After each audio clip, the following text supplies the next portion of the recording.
I hope that most of you know of that there was a great study that was done after the National Reading Panel did its great work and the meta-analysis of all the studies that led to the 5 big ideas. 2 years later, there was a great study done that was specifically focused on comprehension. And in that study called the RAND study, there was a discussion about the role that the reader, the text, the task, and the context play in comprehension. And I keep coming back to this when I work with teachers because I want you all to think about comprehension. It's such a complex process. One of the things that makes it complex is that there are these variables that contribute to students' success with their comprehension. The 3 major variables that are listed here are the text, the activity, and the reader. So the reader is, what the reader brings to the table, the reader's skills, their cognitive abilities, how do they feel about reading, are they motivated, have they struggled their whole life? So that's a big, big variable. Another variable that's important is what are you going to ask the students to do after they've comprehended or after they've read a particular text? So that matters, right? What you ask them to do, and I say to teachers all the time, before you put a text in front of a student, please tell them what the objective for reading that text is. Is it, I just want you to listen to a great piece of text and, you don't have to do a thing, or we're going to talk about it later, or whatever the task is, the activity, tell them ahead of time because they're going to read that text differently depending on what you're going to expect them to do with it. But the thing I really want to talk a little bit more about right now is the text itself. What is it that the text contributes to in terms of, or how does the text contribute to a student's ability to comprehend? And I've talked a little bit about that, not a little, a lot today. But before I get into that a little bit more, just this RAND heuristic really is acknowledging the fact that reading comprehension depends on the interaction among these 3 variables. They're interrelated. There's no such thing as a good reader. If you put a physics text in front of me, I might be able to read the words, but that doesn't mean I'm going to comprehend it. I'm not a good reader when it comes to certain topics, and that's true for most of us.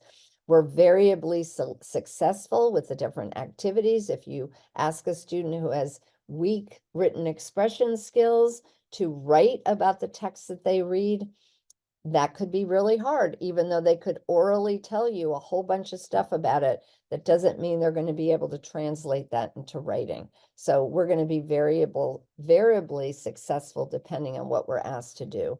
And this relationship is going to change over time. So, this is a great book. I don't know if you've ever seen it, A Place to Land. It tells the story of the I Have a Dream and speech and how Martin Luther King wrote it. It's a beautiful text that you could read to young students, but take a look at this one sentence.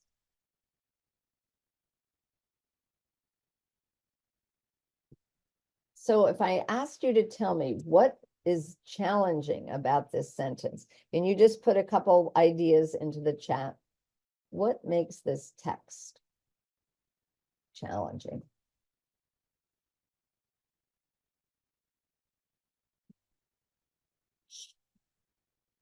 The number of names, exactly. Lots of namers in this one, and names that may not be familiar to kids. They may not know anything about these children. Anything else that comes to mind? It feels like a run-on sentence. Kind of is, right? Figurative language, exactly. Yes, embedded clauses, vocabulary, pronouns, exactly. So you all get the idea. These sentences that are in children's read-alouds can be very challenging for lots of reasons, right? What's a yellow legal pad? Precisely. So before you would read this text to your kids, you would want to really think about what would we do? What would I have to do to prepare a student to read it?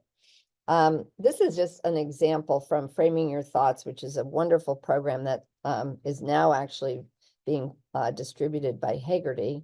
But this is a beautiful piece of literature from Stuart Little. You don't know who this long sentence is about until you get to the end, right? It has all this great descriptive language, but we don't know what it's about until we know Stuart stopped to get a drink of sarsaparilla. Where did he stop? What did it look like? Right? It's beautiful language, but challenging. So what makes text challenging is what we often refer to as text complexity, and there's different ways of looking at that. One is quantitatively, like Lexile's quantitatively level a text by its sentence length and its vocabulary, but there's a qualitative aspect to leveling a text that has to do with the level of meaning, the purpose, the structure, the conventions, the clarity, all of this stuff. So, and Scott and Balthazar used this example of a complex sentence. And I'm not going to ask you to count because it will take too long, but there are actually 5 clauses in this one sentence.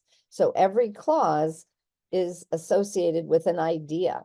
So if you, again, take your text for just a moment and pull out a sentence that you think might be a challenging sentence in your text and see if you could identify what makes that sentence challenging. Is it the length of the sentence? Is it the distance between the subject and the verb? That example I showed you from Hatchet.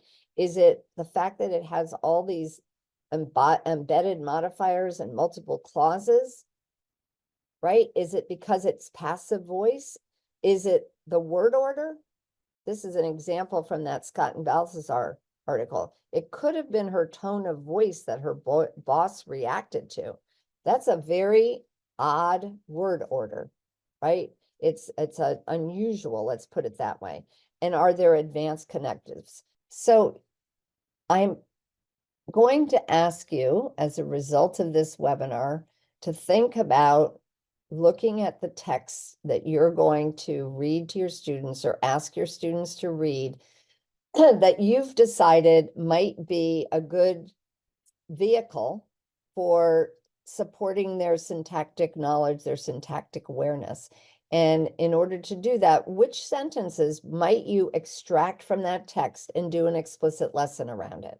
You're not going to do it for every sentence at all. You're going to explicitly teach a process where you're going to pose certain questions, but ultimately that's what you're going to have your kids do. When they get to a sentence, they can't figure it out. They're going to be asking those questions about the who, the what, doing what, where, all those questions we've talked about today, because that's how they're going to be able to understand sentences. And not only that, but that's also going to help them write those sentences that have these multiple clauses that we want them to use and these advanced connectives that we want them to use. And again, just to reiterate how important text selection is, we do want you, I do want you to also think about what texts to use to do this work, because not all texts are created equal. Some are better than others for doing explicit instruction, explicit syntax instruction. And this particular article was in the Reading Teacher just a couple months ago. It's really excellent, talking about complexity of text and how important it is that we're thinking carefully about the text we're choosing.